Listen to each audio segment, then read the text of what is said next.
What's the word, ladies and gentlemen? This is Andrew, and today I have some exciting news for you guys and Dirty Bomb. Sort of, maybe. So, the new fine-tuning patch went live today, and there has been some outrage, and I know you guys are wondering what my thoughts are on all this, but let's just start from the very top, shall we? So, first off, we have a new feature, a new shiny feature. Well, it's not that shiny. So they finally introduced a solution, quote unquote, for trading down, or rather getting rid of cobalt, useless cobalt. However, this solution doesn't make much sense outside of cobalt. Here are the numbers. I'll post them on the screen for you guys.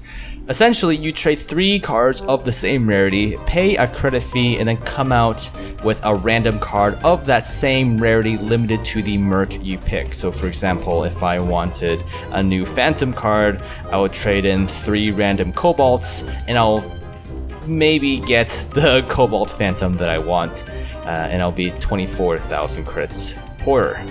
Now, first off, can I just say this almost doesn't make sense for bronze or silver tiers. Let's take a look at the numbers here.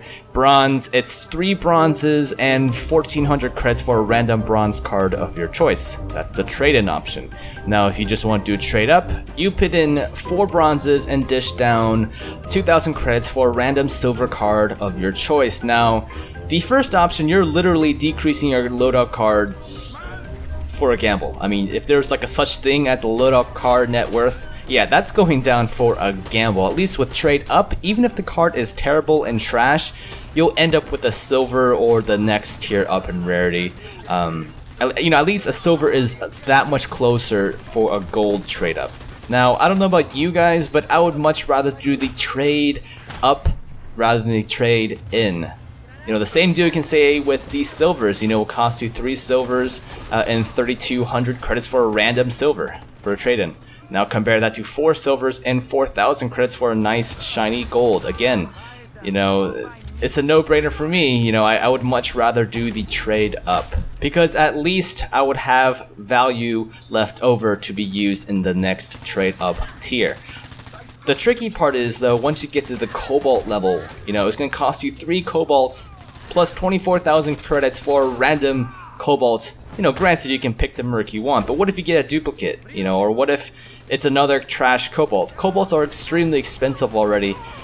You know, honestly, the community seems to be in utter outrage at the moment. My opinion of it is kind of you know, I would have preferred to see something like 2 cobalts, trade in 10,000 credits, and then maybe get rid of bronze and silver trade-ins, because that doesn't even make sense. I know a lot of people are hating it, so hopefully we'll see things change, but I feel like if it does change, it won't be for a while. And yeah, just take a look at this next bit, right? You have secondary objectives. They removed that finally, but it took a while. It took a little bit for them to finally, you know, implement this change. But good change though, thank you, no more secondary objectives. Alrighty, so now for the more juicy bits here, let's take a look. Balancing changes. I'm not going to go through all of them, but I'm just going to go through the ones most interesting to me. Red Eye, great, he got a little buff for his smoke. So there's no more damage threshold. It's more, you know, you require more than 1 explosion to get rid of no matter what. It sounds great in theory, but I don't think there's enough to this is enough to make Red Eye stronger overall. You know, explosion spam is pretty common, and mercs will usually spam their explosive to get rid of a smoke. The Holland's A80 change, no comment, though it seems like the rate of fire buff almost is like a joke. I mean, it's like 4 rounds more. I don't know. It doesn't seem like that much of a difference. Drace AR, nice change. I appreciate them reducing the horizontal recoil. Now, the Blishlock SMG has an interesting buff. They increased the range from 18 to 19, and the reload time was decreased from 1.9 to 1.8. Now, it looks like they're trying to make it so the Blishlock is the longer range option for the SMG. And the reload time is also welcome because you can't actually cancel the reload with the Blishlock. I don't know. It seems like a good change, but it seems so small. I can't imagine it's going to be anything groundbreaking. Honestly, if they're going to, keep the Blishlock as the lowest DPS of all the SMGs, it has 120 DPS when compared to the Kex 128 and the Crossings 130. I think they should at least make it like the M4A1, a lot more accurate but less damage. I think that would be a good compromise, but who knows, maybe in the next patch. Now the big one is Fletcher. The recent change gives him a delay between the click and the detonation. By default, it's now half a second. Used to be apparently 0.366 seconds, and I honestly thought there was no detonation time at all. I don't know, they're saying with lock-on it'll bring the detonation time down to 0.35 seconds. I don't know, I guess lock-on is now viable on Fletcher, yay! I decided to log on and try this out, try out the 0.5 second delay Fletcher, and honestly, I want to say I thought I would hate this change, but it's actually not that bad, and before you guys call me a heretic and try to burn me at the stake, let me explain why. This change actually encourages better Fletcher play.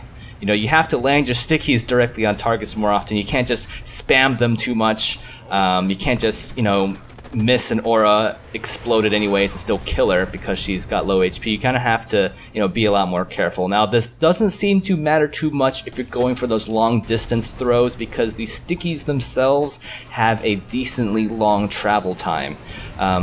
So all this change really does is make it a lot harder to kill someone at CQC unless you have good aim with your stickies. It also gives those squishy mercs a bit more of a chance to dodge the bomb in CQC overall.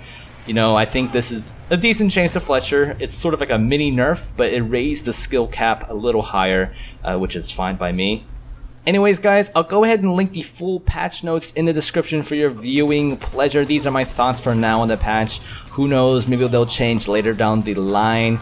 But I actually, before I forget, I actually have a nice little surprise for you guys everyone who stayed to the end of this video.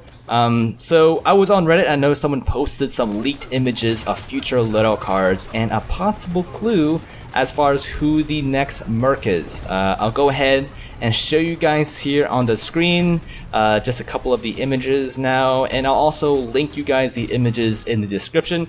Be sure to check those out. Thank you guys so much for watching all the way to the end. And yeah, let me know what you guys think of the changes in the comments. Do you hate the new changes to Fletcher?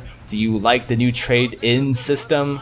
Let me know what you guys think in the comments. And with all that said, I think that's just about it for today, so I'll see you in the next episode.